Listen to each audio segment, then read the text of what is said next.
कहाँ है रामराज? आपको कहीं दिख रहा है? आपके आसपास है नहीं ऐसा? Priyanka wakes up in a hotel with a random person. Beautiful manic depression that she had expressed with that vulnerability. मैंने कहा ये आज किसी और एक्ट्रेस में मुझे दिख ही नहीं रहा है. I think writers are a lot like मुनि ऋषि. So नया जो आपका शो आया दिल दोस्ती दिलेमा, क्या बताना चाहेंगे इसके बारे में? एंड ये जो वर्ड है दिलेमा, इसका मतलब क्या है? मतलब ये जो अचानक से ऐसे सामने आ रहा है ना, तो अंदर एक अलग क्यूरियोसिटी आ जाती है कि ये है क्या? Well, I have to say this is the marketing brilliance of I think the OTT platform Amazon Prime, and अक्सर जो है any marketing team they understand कि story का सार क्या है, क्योंकि the rest of us हम लोग बहुत creatively गुजरे रहते हैं, तो ये उनके दिमाग की उपज है I think. Because the original title of the book जिस पर ये कहानी based है, it's called अस्मारा समर, क्योंकि अस्मारा जो है वो प्रोटैगनिस्ट का नाम है. तो and I think ये बहुत ही apt title है इस कहानी के लिए, क्योंकि it really is about दिल, दोस्ती and dilemma. तो डिलेमा का मतलब वेल हिंदी में ये होता है कि एक असमंजस या एक तरीके का अंतर्द्वंद या एक किसी तरीके की इनर कॉन्फ्लिक्ट चल रही है आपके दिमाग में. तो आई think it also captures this emotion so well for a youngster, क्योंकि हमारी प्रोटैगनिस्ट जो है वो 17 साल की है. तो एक जो टीनेजर है वो बहुत डिलेमास से गुजरता है और क्योंकि कहानी में बहुत सारे यंगस्टर्स हैं, तो उन सब की कुछ कुछ डिलेमास चल रही हैं end of course there also older people in the story. वो उसके पेरेंट्स हैं और फिर ग्रैंड पेरेंट्स हैं, उन सब की डिलेमा है कि हम ये करें कि ये ना करें, ये सही है या ये गलत है. And I think the beauty of it is जहाँ पे दिल और दोस्ती आ जाती है वहाँ के डिलेमास अलग होते हैं, क्योंकि उसमें सही गलत होता नहीं है. उसमें सिर्फ ये होता है कि इस वक्त मुझे क्या करना चाहिए. And I think that's what the story is trying to capture. Also ma'am आप इतनी बेहतरीन राइटर है कि मतलब आपके वो स्क्रिप्ट में कैसे ना एक जादू होता है कि जिसकी वजह से ही ऑडियंस इतना मतलब एक्ट्रेस को भी पहचानने लगती है, क्योंकि दिखावट ही ऐसी होनी चाहिए कि एक्टर भी अपने आप को वैसा प्रेजेंट कर सके. जब आप कोई चीज़ लिखते हो तो आप दिमाग में क्या रख कर लिखते हो कि मतलब वो जादू ही कर देता है ऑडियंस के ऊपर भी, वो कहानी इतनी पसंद आ जाती है? No, that's a very kind compliment you're paying me, and thank you so much. But लिखते वक्त एक्चुअली आपको ये नहीं पता है कि फाइनली उसका एंड रिजल्ट क्या होगा. वो तो आपके हाथ में नहीं है, क्योंकि कितने सारे फैक्टर्स हैं before it even reaches the screen.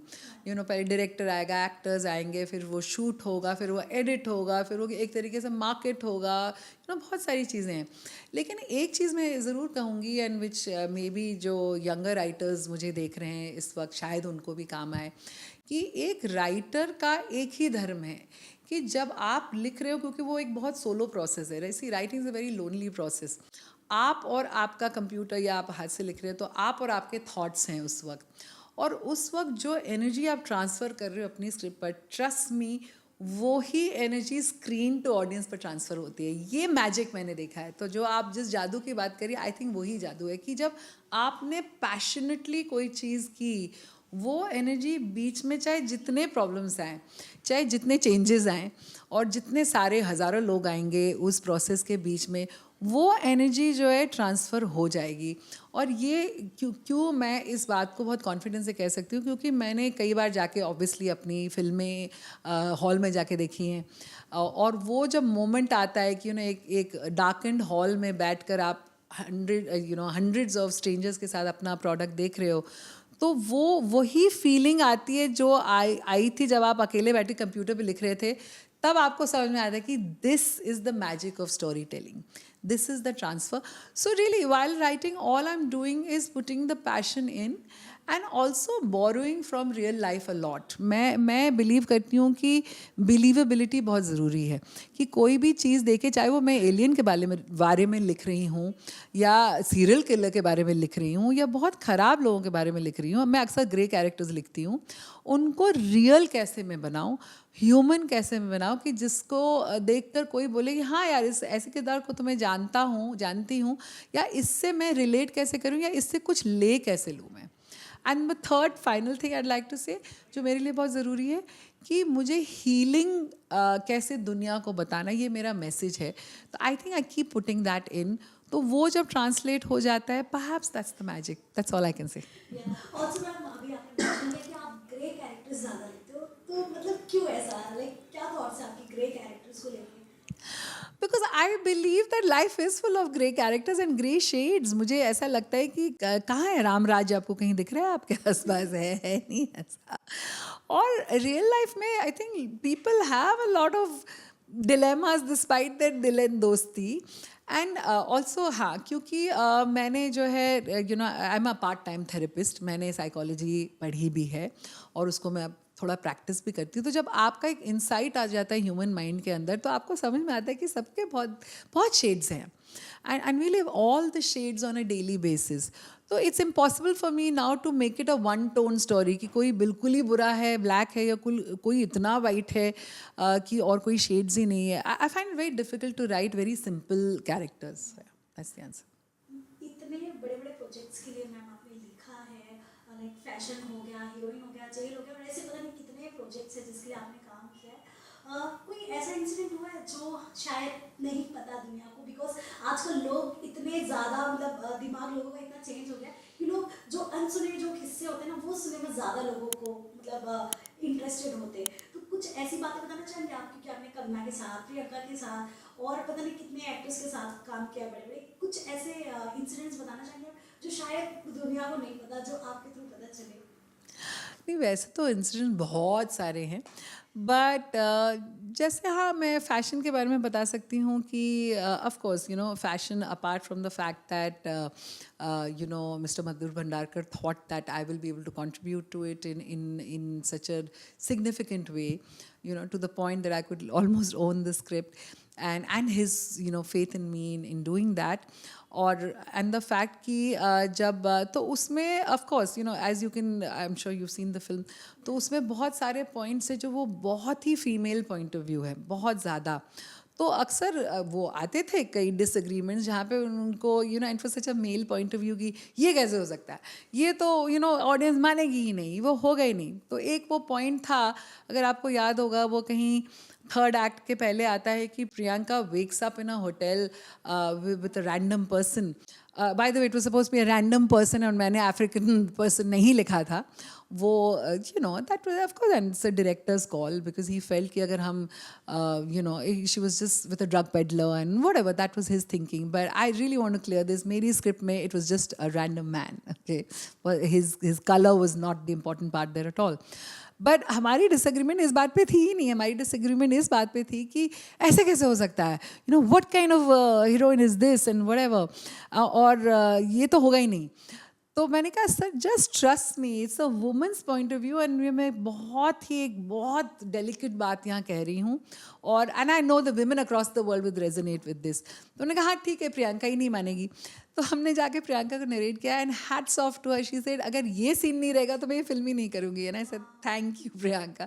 I said like I said women across the world will understand and resonate with this. And the second part was exactly a similar point कि I don't mean I can take names because they're all you know our friends. तो हमारी एक preview थी, शायद यशराज में थी. It was just 1 or 2 days before the film was going to release, और सबने फिल्म देखी. Of course it was very impactful, but I think it was Hrithik Roshan and it was Anurag Basu and you know they had really like the film. But apparently they had told either Madhur or Priyanka ki, because then it came to me ki you know but ye kaise ho sakta hai yaar, how can this film won't work at all because your heroine has actually gone and you know been with 3 men on screen, and what kind of a heroine is that, koi sympathy nahi aayegi. So Priyanka was so worried and she said what do you think? I said Priyanka, what's left to think, the film's going to release day after, whatever we'll think we'll now think post the release. But I just said ki again the same thing ki dekho ek kisi shiddat aur faith se humne ye kiya hai. And again, if people understand the machinations of what the woman is thinking, again, women across the world will understand. And आज तक मुझे जहाँ भी literally दुनिया के किसी भी कोने में मैं जाऊँ, मोस्टली इंडियंस ऑफ कोर्स जिन्होंने भी देखी है, 15 साल हो गए फैशन को, वो सारी बातें जो है आज तक रेजोनेट करती है because women across the world really resonated. Also, when Kanna was also part of this film. Yes. तो प्रियंका उस वक्त अपनी एक बड़ी स्टार बनी थी, Absolutely. but कन्ना का वो कह सकते हैं हम शुरुआती दौर Yes. था. So उस वक्त वो दोनों के ही कैरेक्टर को लिखने में आपको कितनी लाइक डिफिकल्टीज हुई थी, या फिर आपने इजीली वहाँ पे भी पेन घुमाया था? हाँ जी, नहीं कोई डिफ़िकल्टी तो बिल्कुल नहीं थी और उसमें पेन नहीं हम लैपटॉप पे लिख रहे थे, I am just being funny. But नहीं, I in fact to me fashion was one of the easiest things to write because उस समय तक मैं काफ़ी टेलीविज़न लिख चुकी थी, 4-5 साल हो गए तो मैं बहुत रोम-कॉम्स ही लिख रही थी और बच्चों के सीरीज़ लिख रही थी। तो मेरे अंदर एक एक गंभीर विषय लिखने का एक बहुत उत्सुकता थी। I was really dying to write something deep, और इतना मेरे आसपास मेरे रिसर्च था, I had partied so much and met so many people, तो मुझे लगा मैं वो सब रिसर्च कहाँ डालूंगी। तो जब फैशन आया तो मेरे लिए तो it was the best script and device to put everything I had observed in most easily. So yes, so for me writing Priyanka's character both had great ease because Priyanka की तो पूरी journey ही थी, तो so that had its own graph throughout the film, so I don't think there was any problem there. But Kangana's character, I was very clear from day one कि ये कंगना को ही करना है. That was the only author-backed role in the film, according to me. Literally author-backed. Because तब तक मैंने वो लम्हे देखी थी कंगना की, and that beautiful manic depression that she had expressed with that vulnerability. मैं कहा ये आज किसी और actress पे मुझे दिख ही नहीं रहा है. She was the right age, she was the right body type, and she could act like that. I said I cannot for the world of me imagine anybody else doing this role, क्योंकि वो sympathy भी नहीं आएगी इस character के लिए जिस पर हमारा पूरा क्लाइमैक्स डिपेंडेंट था. तो आई हैड रियली इंसिस्टेड कि मैंने तो सिर्फ कंगना के लिए लिखा है. So yes, of course then production took me to Kangana and I think in about narration of 5 minutes she had understood, she said yes. And I do want to share just one anecdote कि जब मैं narrate उनको कर रही थी, उनका ही track पहले बता रही थी और मैंने उनको सिर्फ वो वॉक समझाया कि वो बैक स्टेज रहती हैं and she is so disturbed about a boyfriend whatever, but जब उनका टाइम आता है चलने का and from that walk, from there when she becomes that diva, and that walk is your character. I think Kangana emerged as the superstar she is today in just that walk because she got it in that one narration. So yeah, that was her. Also ना, मैंने ऐसा सुना, I don't know I am right और wrong, कि जो writers होते हैं ना, कुछ होते हैं एकदम शांत स्वभाव वाले होते हैं और कुछ होते हैं जिनको गुस्सा ज्यादा आता है. इस बात में कितनी सच्चाई है, एंड क्या आप भी वो गुस्से वाले हो जो गुस्से में कभी आपने कुछ ऐसा कर दिया हो जो एकदम कुछ बड़ा हादसा हुआ हो बट वो बाहर नहीं आया हो, कुछ ऐसा बताना चाहेंगे आप? नहीं, ये बहुत अच्छा सवाल पूछा आपने, but let me tell you कि राइटर्स ना लाइक कैरेक्टर्स इन लाइफ, कोई ऐसे वन टोन वाला कोई नहीं होता है. और इसका भी मैं एक बहुत अच्छा आपको उदाहरण दूंगी कि I think writers, because we live so many characters inside us, हम एक तरीके कैसे हो सकते हैं. तो आपने, आई डोंट नो, आपने अगर कभी हिंदू माइथोलॉजी पढ़ी तो एक दुर्वासा मुनि हुआ करते हैं. I think writers are lot like मुनि ऋषि. तो क्या है, क्योंकि हमारा काम बहुत ध्यान लगा के करना है, तो there is a part of us जिसको शांत होना ही पड़ेगा, क्योंकि आप अशांति में लिख ही नहीं सकते हैं, राइट. सो देर इज़ और ऑल्सो आपको बहुत शांति दिखानी है, क्योंकि आपका काम पहले आपको नरेट करना है, लोगों को समझाना है जिनकी समझ थोड़ी कम होती है अक्सर. फिर आपको आपको अपने पैसे का इंतज़ार करना है, आपको अपने क्रेडिट के लिए लड़ना है, आपको बहुत सारी चीज़ें करनी है. तो आपको शांति दिखानी पड़ेगी एक तरफ. दूसरी तरफ ऑफ कोर्स आपको गुस्सा आना ही आना है, because look at what happens to your work. So I would say I think writers are schizophrenic. हम दोनों शेड्स के ही हैं. हम we are the entire spectrum if you ask me. As far as कि क्या किया, तो इसमें तो मैं पूरी ऑटोबायोग्राफी लिख सकती हूँ Ambika. But without taking any names, I think a lot of people who worked for the last 20 and more than 20 years in the industry know I'm famous for having walked out of some really big projects and to have told some really famous producers and directors that not only do I not agree with their idea of cinema, I just think that their assertion of power is a really wrong one. I'll just say that again, that I have been famous for telling off some really big and famous producers and directors that not only do I not agree with their idea of cinema, of whatever we were working on, but also I firmly disagree with their assertion of power, and I absolutely do not take it. Even if I'm a nobody in front of them, I do not accept their inequality of power, and I believe in equality as a human being, and I just don't take it. Even if that means you're throwing me out of the project or projects, I don't care. I don't accept a wrong assertion of power. Yeah. Also ma'am we have heard many times कि इस industry में survive करने के लिए आपके God father होने चाहिए और आपको अगर कोई काम चाहिए तो लोगों के सामने आपको लाइक हाथ पैर जोड़ना ही पड़ेगा, नहीं तो आपको वो मिलता नहीं। कभी आपके साथ ऐसा हुआ कि आपको किसी प्रोजेक्ट के लिए आपको लिखना हो लेकिन आपके पास आकर भी वो चीज़ चली गई हो इसलिए कि हाँ आपने वो बटरिंग नहीं की लोगों को? हाँ, ये तो like I just said a little earlier, मैं तो फेमस हूँ ऐसी चीज़ों के लिए कि मैं तो बिल्कुल नहीं बर्दाश्त करती हूँ कोई भी इस तरीके का behaviour. Also I you know I don't want to जज anybody for what they do, because सबका अपना तरीका है। बहुत टफ इंडस्ट्री, बहुत टफ दुनिया है और आपका अपना तरीका आपके लिए सही है। So for a lot of people if that's what works for them, you know, more power to you and why not, I say. But yes of course कोई भी इंडस्ट्री, वाई जस्ट आर्स, उसमें networking बहुत काम आती है और वो मुझे बिल्कुल नहीं आती है। तो नहीं, तो you know, and I am really bad at that. So really touch wood, thank God कि मेरे पास जो भी काम आता है वो इसीलिए आता है कि उनको लगता है कि शायद मैं जस्टिस कर पाऊँ। और मैं हमेशा हंस के कहती हूँ कि अगर आप मेरे पास आ रहे हैं तो आप मतलब तैयार होके आ रहे हैं कि आपको डांट पड़ेगी, तो आप वो जान कर आ रहे हैं, हाँ, बी केयरफुल। सो हम अक्सर इस बात पे हंसते हैं।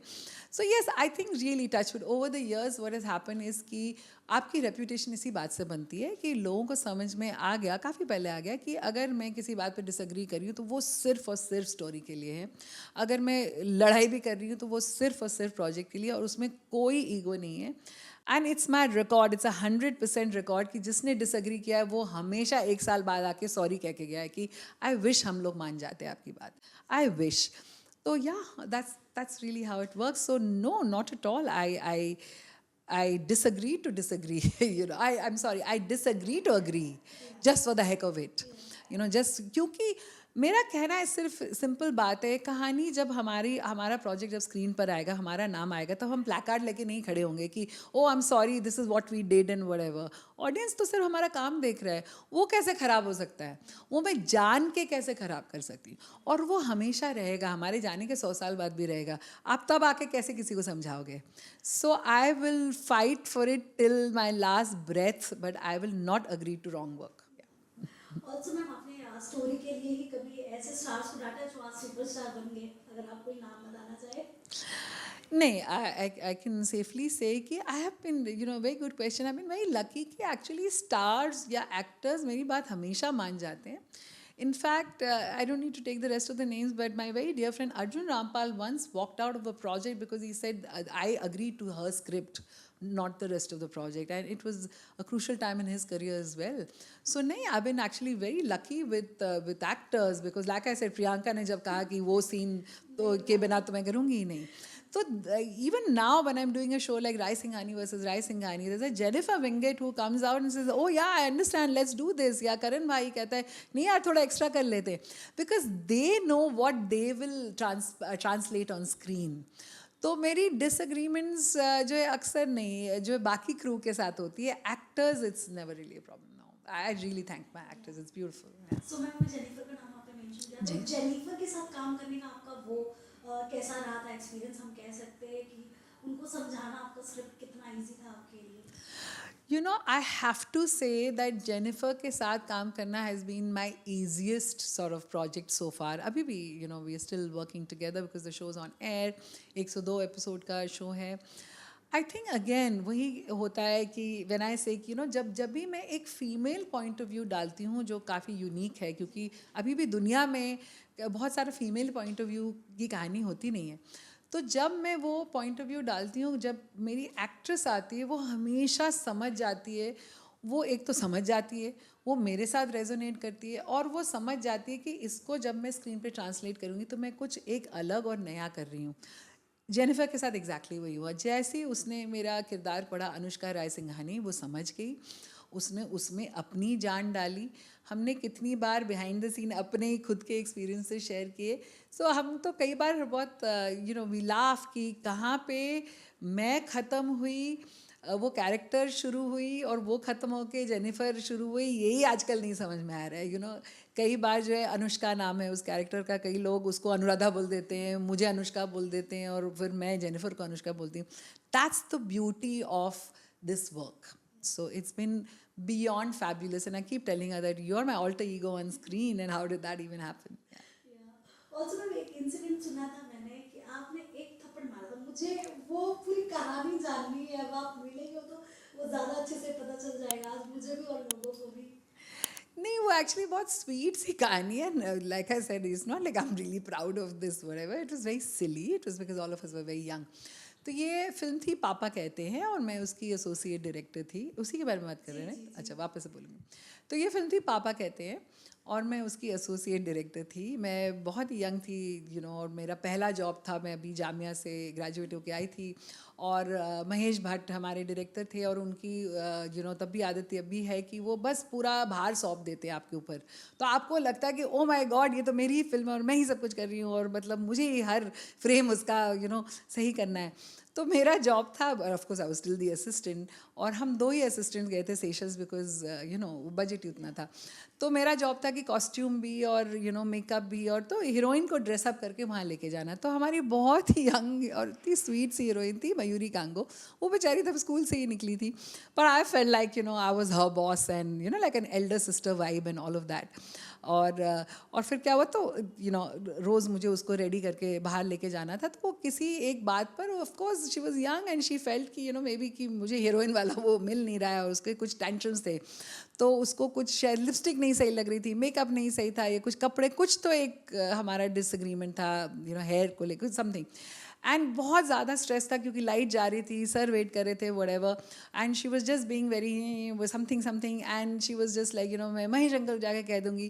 तो उस समय मेरा पूरा I just lost my cool, and I was so angry and whatever. So I just lapped her, and I said, can you just go and tell your Mahesh uncle that. And I remember that she was shocked. She was just silenced, and her pretty green eyes turned white with just that shock and anger. And I thought she was going to cry, but she didn't. उसके tears ही रुक गए. और वो गई भट्ट साहब के पास, उसने जाके बोला, मैं दूर से देख रही, मेरा लॉन्ग शॉट चल रहा था, तो उसने जाके बोला होगा वो जो भी बात हुई. बाद में सर ने मुझे बुलाया, और मुझे ये समझ आया कि सर ने बोला कि अच्छा, अनुराधा ने ऐसा क्या, ज़रूर आपने कुछ किया होगा इसलिए ऐसा हुआ होगा. तो बेसिकली भट्ट साहब टुक माई साइड, एंड वो बेचारी फिर चुपचाप जाके उसने वही कपड़े पहने, वही लिपस्टिक लगाई जो मैंने किया. उसके बाद शूट इतना स्मूथ हुआ. And of course, after that, we became friends. Of course, I apologized to her after that. And today, oh my God, Mayuri is an IBM professional. She lives abroad. She has this, swanky young son. And we are very good friends on Facebook. And I so love her.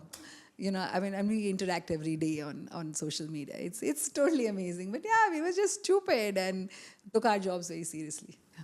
So, ma'am, इसके अलावा क्या नए projects आ रहे हैं आपके, जो जल्दी आने वाले सबके बीच? नहीं, अनफॉर्चुनेटली हमारे प्रोजेक्ट्स को बहुत टाइम लगता है, तो बहुत जल्दी तो कुछ भी in that sense I can't comment के आने वाला है. But yes, I am on to some really exciting projects next. Of course there is Dil Dosti dilemma which is streaming already right now on Amazon Prime. आप ज़रूर देखिए. But after this, yes, all I can tell you is कि मेरे जितने नए काम हैं वो सारे ही डेफिनेटली क्लटर ब्रेकर ज़रूर होंगे. वो अलग अलग जॉनर्स में हैं, वो होपफुली ट्रेंड सेटर्स भी होंगे. All I can tell you is that my next project is an animation film, and I'm really excited about that because that's big and that's new, and that's a new genre for me as well, and hopefully a trendsetter as well. Also, ma'am, last question मेरा ये है, जब आप इतना ज़्यादा आप लिखते हो, तो आई एम श्योर कहीं ना कहीं, क्योंकि जब हम भी, अगर मैं अपना एग्जांपल दूँ, हम लोग भी कभी कभी जब ज़्यादा काम करते हैं ना, स्ट्रेस इतना होता है तो हमें इरिटेट हो जाते हैं. आपके साथ कभी ऐसे होता है कि मतलब दिखते दिखते आप इतना परेशान हो जाओ, तो कैसे वो स्ट्रेस को कैसे हटाते हो, ओवरकम कैसे होते हो उस स्ट्रेस से? नहीं, मैं रोज़ इरिटेट होती हूँ. मतलब ये तो राइटर का धर्म है इरिटेट होना. जैसा मैंने कहा, हम सब दुर्वासा मुनि के कोई वर्जन है. नहीं, बट ऑफ कोर्स आप जब यंगर होते हो तो आपका okay, so I answer it in a more therapist sort of a way. आप जब यंगर होते हो तो आप रिएक्टिव होते हो. आई थिंक एवोल्यूशन मीन्स जब आप रिस्पॉन्ड करना शुरू कर दें, instead of reacting you learn to respond. So I think that's what I have learn over the years. तो अगर दिन में भी, पूरे दिन में आपको जब बहुत झल्लाहट होती है, आप you learn to take a step back and say, एक मिनट, आप किस बात पे, what is it that's irritating me. So I know how to do that. So I respond now, I don't react. Also सबको पता है कि मैं बहुत ज़्यादा ट्रैवल करती हूँ, और कम से कम एक महीना नहीं तो 40-45 दिन में मैं कहीं ना कहीं चली ही जाती हूँ, even if just for 2-3 days. तो वो मेरा ब्रेक हो जाता है. That is to just move away from things that annoy me. और तीसरा, I do have a spiritual practice, और मैं रोज़ मेडिटेट करती हूँ, और ये सब में अगर कामनेस नहीं आई तो then nothing else will make me calm. अच्छा, आपने कभी ऐसे रैंडमली कुछ सोचा जो आपने लिख दिया और आज के डेट में वो बहुत ज़्यादा पॉपुलर भी है वो सीन? अगर आपके साथ अगर कुछ हुआ हो ऐसा, लाइक रैंडमली आप बैठे हो, आपने कुछ सोचा और आपने वो लिखा भी है, और आज के डेट में वो लोगों को मतलब तब से इतना पसंद आया कि आज भी लोग वो चीज़ को याद करते हैं, ऐसा कुछ हुआ है? नहीं, ऐसे बहुत सारी चीज़ें होती रहती हैं. I mean you right things like that only, क्योंकि आप जो है एक चीज़ जब आप लिखते हो तो एक स्ट्रक्चर होता है, बट कुछ चीज़ें जो है ऐसी आउट ऑफ द बॉक्स आती हैं, and then you also know कि ये कैची होगा, ये कैच कर जाएगा. जैसे अभी बहुत छोटा एग्जाम्पल है, बट अभी की बात है, एक राय सिंघानी वर्सेस राय सिंघानी में एक प्रोमो आ रहा होगा, अभी आप अगर देख सकती हैं तो it's the latest promo.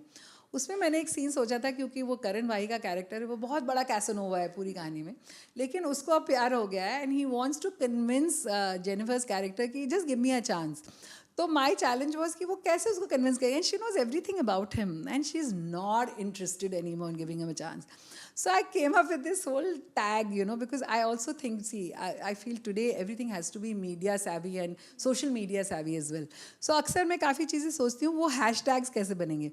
So I put in this line कि he says कि I'm your, give me a chance to be your WIPBF. So she's like, what? It's in the promo. And he says, your work in progress boyfriend. And I know कि उसकी Twitter पर इतनी चर्चा already हो गई है, और वो बनेगा hashtag when it comes on air. So yeah things like that, random stuff that. So last में क्या मैसेज देना चाहेंगे उन लोगों को जो आपको इतने सालों से प्यार देते आ रहे हैं? How sweet. Yes, first of all, thank you so much for the love that you keep giving me through my work, and sometimes very directly to me as well. And I would just say, just remember one thing, that the only person who's going to last your lifetime is you.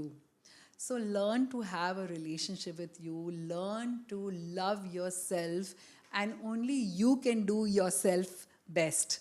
So just be yourself, and God will be with you.